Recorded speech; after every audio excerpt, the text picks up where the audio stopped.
Assalamualaikum warahmatullahi wabarakatuh. Halo teman-teman, perkenalkan nama saya Teguh Iman Nugraha.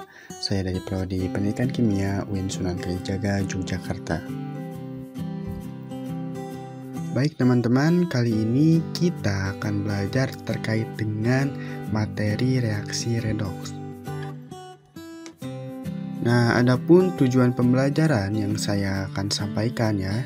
Yang pertama itu ada pengertian redoks, yang kedua ada perkembangan redoks, yang ketiga ada aturan Bilox, yang keempat ada reaksi redoks, bukan redoks, autoredoks, dan juga konproporsionasi. Dan yang terakhir oksidator, reduktor, zat hasil oksidasi, dan juga zat hasil reduksi. Nah, untuk yang pertama ya, itu ada pengertian redoks. Nah, reaksi redoks adalah reaksi kimia yang menyebabkan adanya perubahan Bilox pada suatu unsur maupun molekul. Nah, selain ditandai dengan perubahan Bilox, reaksi ini juga ditandai dengan penambahan atau pengurangan oksigen dalam suatu molekul. Reaksi redoks terjadi akibat adanya reaksi reduksi dan oksidasi. Yang kedua ada perkembangan redoks. Perkembangan reaksi redoks terbagi menjadi 3 macam. Konsep pertama adalah berdasarkan pengikatan dan pelepasan oksigen pada reaksi. Konsep kedua adalah berdasarkan perpindahan elektron pada reaksi. Dan konsep ketiga adalah berdasarkan perubahan bilangan oksidasi atau Bilox. Ada bagian yang pertama, yaitu konsep redoks berdasarkan pengikatan dan juga pelepasan oksigen. Nah, reaksi oksidasi didefinisikan sebagai reaksi penggabungan suatu zat dengan oksigen. Sedangkan reaksi reduksi adalah reaksi pelepasan oksigen oleh suatu zat. Nah, di sini ada beberapa contoh terkait dengan reaksi oksidasi. Yang pertama ada C ditambah O2, maka bereaksi menjadi CO2. Yang kedua 4Fe ditambah 3O2, maka akan bereaksi menjadi 2Fe2O3. Dan yang terakhir ada Cu ditambah O2, maka bereaksi menjadi CuO. Nah, yang menandakan kalau reaksi-reaksi tersebut itu adalah reaksi oksidasi, nah itu terdapat oksigennya itu di sebelah kiri reaksi atau reaktan ya. Dan itu menandakan kalau reaksi tersebut itu adalah ciri dari reaksi oksidasi. Oke, kita lanjut ke contoh dari reaksi reduksi.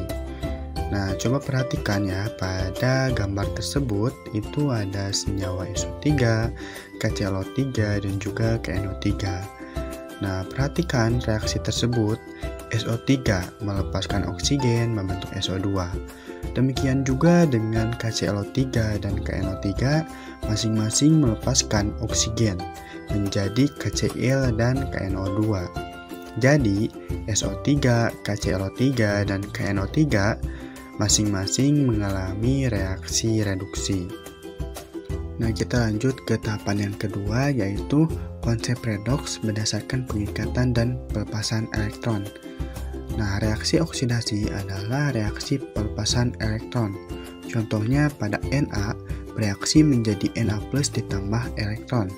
Sedangkan reaksi reduksi adalah reaksi pengikatan elektron. Contohnya pada S ditambah 2 elektron menjadi S2-. Nah, yang menjadi pembeda kalau reaksi oksidasi itu elektronnya itu ada di sebelah tanda kanan panah. Itu artinya reaksi pelepasan elektron. Nah, sedangkan untuk reaksi pengikatan elektron dia ada di sebelah kiri anak tanda panah. Itu artinya reaksi tersebut adalah reaksi reduksi atau pengikatan elektron. Oke, kita lanjut ke tahapan yang terakhir, yaitu konsep redoks berdasarkan perubahan Bilox. Oksidasi adalah reaksi kenaikan Bilox. Contohnya pada Na bereaksi menjadi Na+ ditambah elektron. Karena Na ini adalah unsur bebas, maka mempunyai Bilox sama dengan 0. Dan juga Na+ ini bermuatan +1, maka kita peroleh bahwa Biloxnya itu adalah +1. Karena dari 0 ke plus 1 dia mengalami kenaikan biloks, itu artinya bahwa reaksi tersebut adalah reaksi oksidasi. Nah, sedangkan reduksi adalah reaksi penurunan biloks. Contohnya pada Cl2 ditambah 2 elektron, bereaksi menjadi 2 Cl-. Karena Cl2 ini merupakan unsur bebas, itu artinya bahwa biloksnya itu adalah 0 dan juga 2 Cl- ini bermuatan negatif 1, maka dari 0 ke negatif 1 itu mengalami penurunan biloks. Itu artinya bahwa reaksi tersebut adalah reaksi reduksi. Nah, baik, selanjutnya itu terkait dengan aturan biloks ya. Nah, ada beberapa macam terkait dengan aturan biloks. Nah, yang pertama itu ada unsur bebas. Contohnya pada unsur diatomik seperti H2, N2, O2, F2, Cl2, Br2, dan juga I2. Yang kedua ada unsur poliatomik. Contohnya pada O3, P4, dan juga S8. Dan ada unsur monoatomik. Contohnya pada unsur Na, K, Mg, dan juga C. Nah, bagian yang kedua, unsur H umumnya mempunyai biloks plus 1, kecuali pada senyawa hibrida. Dia mempunyai biloks negatif 1. Senyawa hibrida itu adalah senyawa yang terbentuk jika logam bergabung dengan atom H. Contohnya pada NaH, KH, dan CaH2. Yang ketiga, unsur O umumnya mempunyai biloks negatif 2, kecuali pada senyawa peroksida. Contohnya Na2O2, H2O2, BaO2, dia mempunyai biloks negatif 1. Yang keempat, unsur logam dalam senyawa umumnya mempunyai biloks positif. Contohnya pada golongan 1A seperti Li, Na, K, Rb, dan Cs mempunyai biloks plus 1. Lalu ada golongan 2A seperti Be, Mg, Ca, Sr, dan Ba mempunyai biloks plus 2. Dan ada golongan 3A seperti Al3+, dia mempunyai biloks plus 3. Yang kelima, unsur non-logam umumnya mempunyai biloks negatif. Contoh pada golongan 7A seperti F, Cl, Bri mempunyai biloks negatif 1. Dan golongan 6A seperti O, S, Se, dan Te mempunyai biloks negatif 2. Yang keenam, jumlah biloks unsur-unsur dalam senyawa sama dengan 0. Contohnya pada H2S. Nah, jumlah biloksnya itu adalah 2 dikali bilok H ditambah 1 kali bilok S. Maka 2 dikali bilok H itu plus 1 ditambah 1 dikali bilok S. Maka diperoleh bahwa bilok S-nya itu adalah negatif 2. Nah, kita lanjut ke bagian terakhir dari aturan biloks, yaitu yang ketujuh, jumlah biloks unsur-unsur dalam ion sama dengan jumlah muatannya. Contohnya bilok S dalam SO4 2-. Nah, biloks O itu adalah negatif 2. Maka jumlah biloks sama dengan 1 dikali bilok S ditambah 4 kali bilok O. Maka jumlah biloksnya itu negatif 2 sama dengan 1 dikali bilok S ditambah 4 dikali negatif 2. Maka negatif 2 sama dengan bilok S ditambah negatif 8. Maka diperoleh bilok S-nya itu adalah plus 6. Nah, teman-teman, kita lanjut ke jenis-jenis dari reaksi redoks. Yang pertama ada reaksi redoks. Suatu reaksi dikatakan redoks apabila dalam proses reaksinya terjadi pelepasan atau penangkapan elektron, atau terjadi kenaikan atau penurunan biloks. Nah, teman-teman, dari reaksi redoks kita bisa menemukan istilah-istilah tertentu. Contohnya yang pertama itu ada pemerokdio. P-nya itu adalah pereduksi, M-nya itu adalah mereduksi, Ok-nya itu adalah oksidasi, dan Dio-nya itu adalah dioksidasi. Lalu ada juga istilah-istilah seperti reduktor. Kalau reduktor itu adalah zat yang mengalami oksidasi. Dan juga ada hasil oksidasi, yaitu zat hasil reaksi yang mengalami kenaikan biloks. Nah, contoh istilah yang kedua itu ada pemengredder.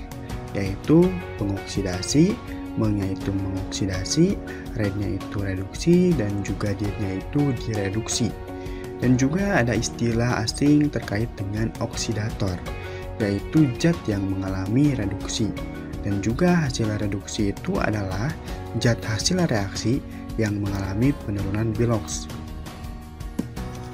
Nah, ini adalah contoh dari reaksi redoks. Contohnya pada Na ditambah 2HCl bereaksi menjadi 2NaCl ditambah H2.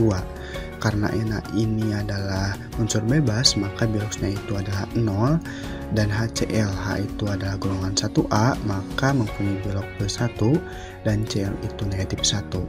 Begitupun dengan NaCl, Na itu golongan 1A, maka biloksnya itu plus 1, Cl itu negatif 1, sedangkan untuk H2 itu merupakan unsur bebas, maka biloksnya itu adalah 0. Karena 0 ke plus 1 atau dari Na ke NaCl itu mengalami kenaikan biloks, itu artinya reaksi tersebut adalah oksidasi. Sedangkan HCl ke H2 atau plus 1 ke 0 itu dia mengalami penurunan biloks. Itu artinya bahwa reaksi tersebut adalah reduksi.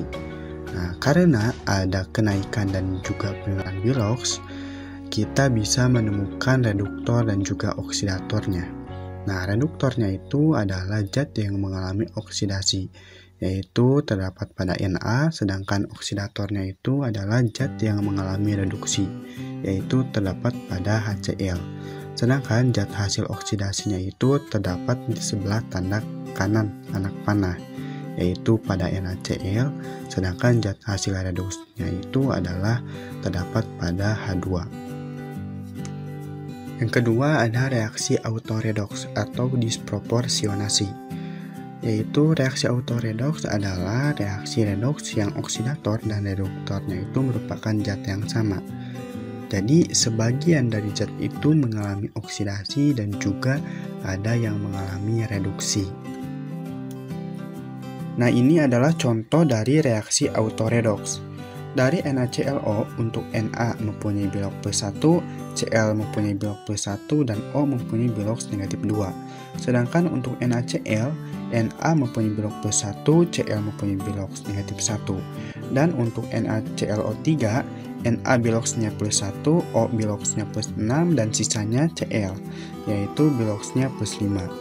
Karena NaClO untuk unsur Cl ada yang mengalami kenaikan biloks dan penurunan biloks dari zat yang sama, yaitu dari plus 1 ke negatif 1 dan plus 1 ke plus 5. Nah, karena ada kenaikan dan penurunan biloks, maka kita tentukan reduktor dan juga oksidatornya.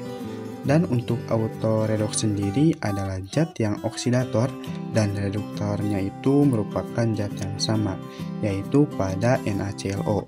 Sedangkan zat hasil oksidasinya itu ada di NaClO3 dan zat hasil reduksinya itu ada di NaCl. Kita lanjut ke tahapan yang terakhir, yaitu pada reaksi konproporsionasi. Reaksi konproporsionasi merupakan kebalikan dari reaksi disproporsionasi, yaitu reaksi redoks di mana hasil reduksi dan juga oksidasinya itu sama. Nah, ini adalah contoh dari reaksi konproporsionasi. Contohnya pada 2H2S ditambah SO2 bereaksi menjadi 3S ditambah 2H2O, yang mana pada H2S H mempunyai bilok plus 2 dan S mempunyai bilok negatif 2. Pada SO2 untuk O, biloksnya itu negatif 2 dikali 2, maka diperoleh plus 4, sisanya S, yaitu plus 4. Nah, untuk S merupakan unsur bebas, maka biloksnya sama dengan 0. Dan untuk H2O, biloks H itu plus 1 dikali 2 diperoleh plus 2, sedangkan O itu adalah negatif 2. Karena unsur S ada yang mengalami kenaikan dan penurunan biloks, yaitu dari 0 ke plus 4 atau oksidasi dan 0 ke negatif 2 atau reduksi, maka unsur S itu bertindak sebagai zat hasil oksidasi dan zat hasil reduksi, atau dikenal dengan istilah konproporsionasi. Nah, sedangkan reduktornya atau zat yang mengalami oksidasi ada di H2S, sedangkan oksidatornya atau zat yang mengalami reduksi ada di SO4. Teman-teman, ini adalah bentuk latihan soal dari reaksi redoks yang harus dikerjakan.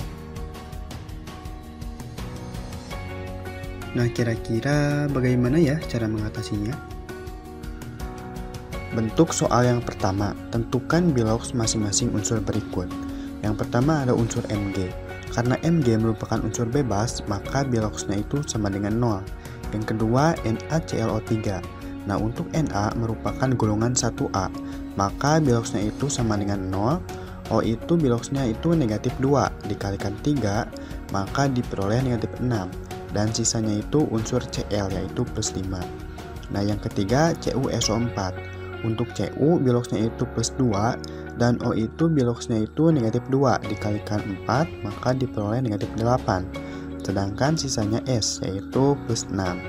Nah, yang keempat AlCl3.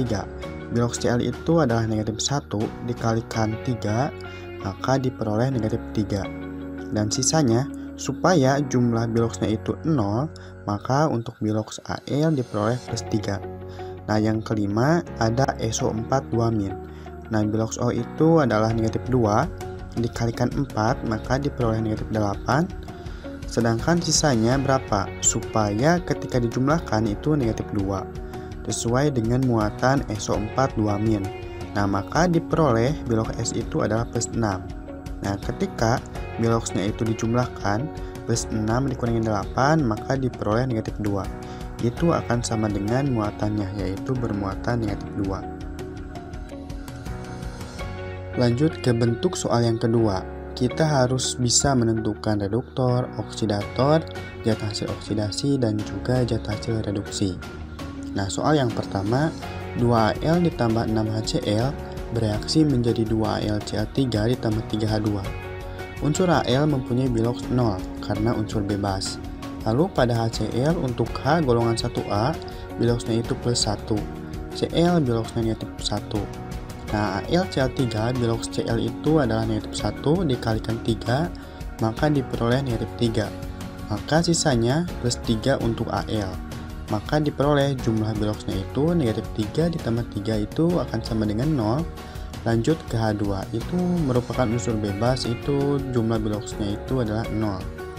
Nah, dari Al ke AlCl2 atau dari 0 ke plus 1 mengalami kenaikan biloks atau oksidasi. Sedangkan dari HCl ke H2 atau dari biloks H plus 1 ke 0 mengalami penurunan biloks atau reduksi. Nah, karena reaksi ini reaksi redoks, maka kita bisa menentukan reduktor dan juga oksidatornya. Nah, oksidatornya itu adalah HCl, sedangkan reduktornya itu adalah Al. Lalu zat hasil oksidasinya adalah AlCl3 dan zat hasil reduksinya adalah H2. Lanjut soal yang kedua. Br2 ditambah H2O ditambah SO2 bereaksi menjadi 2HBr ditambah H2SO4. Nah, untuk Br2 biloksnya itu 0. Nah, karena unsur bebas, untuk H2O biloksnya H yaitu plus 1 dikalikan 2 maka diperoleh plus 2. Dan O biloksnya itu negatif 2. Untuk SO2 biloksnya O itu negatif 2 dikalikan dengan 2 maka diperoleh negatif 4. Nah, maka sisanya plus 4 yaitu pada zat S. Sedangkan untuk HBr, untuk H biloksnya itu plus 1, Br biloksnya negatif 1, sedangkan H2SO4 untuk unsur H biloksnya plus 1 dikalikan 2 maka diperoleh plus 2. Sedangkan untuk O biloksnya itu negatif 2 dikalikan 4 maka diperoleh negatif 8. Dan sisanya yaitu biloks S yaitu plus 6. Nah, dari Br2 ke HBr atau dari 0 ke negatif 1 mengalami penurunan biloks atau reduksi, sedangkan dari SO2 ke H2SO4 dari unsur S yaitu plus 4 ke plus 7 mengalami kenaikan biloks atau oksidasi. Nah, maka kita bisa peroleh reduktornya itu adalah SO2, oksidatornya itu Br2, sedangkan zat hasil oksidasinya H2SO4 dan zat hasil reduksinya itu adalah HBr. Itu saja yang dapat saya sampaikan. Cukup sekian dan terima kasih. Semoga dapat bermanfaat. Assalamualaikum warahmatullahi wabarakatuh.